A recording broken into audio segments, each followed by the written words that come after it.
March. আজকে হচ্ছে রবিবার এবং মহান আল্লাহর নামে শুরু করলাম। এবং আমাদের বাংলাদেশের যে আলেম ওলামায়ে গণরা আছেন, তাহারা আপনার বিগত আমলে প্রফেসর ইউনূসকে বলে আসছে যে সুদে মহাজন, সুদে ইউনূস, সুদে ইউনূস আমেরিকার দালাল, সুদে ইউনূস ইউরোপ কান্ট্রির দালাল। সুদে ইউনূসের মোটামুটি তারা প্রকাশ্যে ওয়াজ মাহফিলে বলে আসছে সুদে ইউনূস। তারপরে যেই 2024-এ শেখ হাসিনার সরকার দেশ ত্যাগ করতে বাধ্য হলো, পালিয়ে যেতে। তারপরে 5ই আগস্টে শেখ হাসিনার সরকার গেল, আর 8ই আগস্টে ইউনূসকে ফ্রান্স থেকে তার যে ভাইপো ভাতিজারা, তার যে হিতাকাঙ্ক্ষীরা, তারা এই রাষ্ট্রকে পরিচালনা করার জন্য অন্তর্বর্তীকালীন সরকারের প্রধানের প্রস্তাব দিল।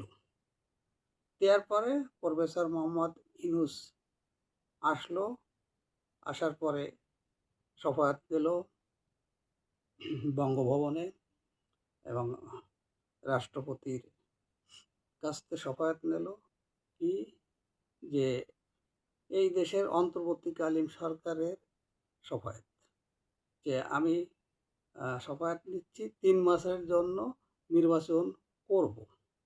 এবং তখন কলি আর হুজুররা ইউনূসরে সুদে ইউনূস কিছু বলিনি।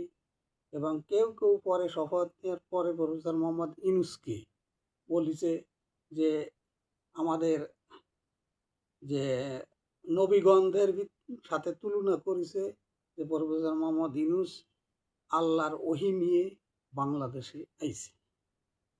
তা এখন প্রফেসর মোহাম্মদ ইউনূস যখন বাংলাদেশের এই অন্তর্বর্তীকালীন সরকারের দায়িত্বটি নিল, তারপরেই বাংলাদেশে আর কি শুরু হলো, মানে কি বলবো আর, আগুন ধরানো, বাড়ি ভাঙ্গা, বিভিন্ন প্রতিষ্ঠান ভাঙচুর করা এবং বিভিন্ন মানুষকে মারধর করা, বিভিন্ন মানুষকে মিথ্যা মামলায় জেলে ঢুকানো।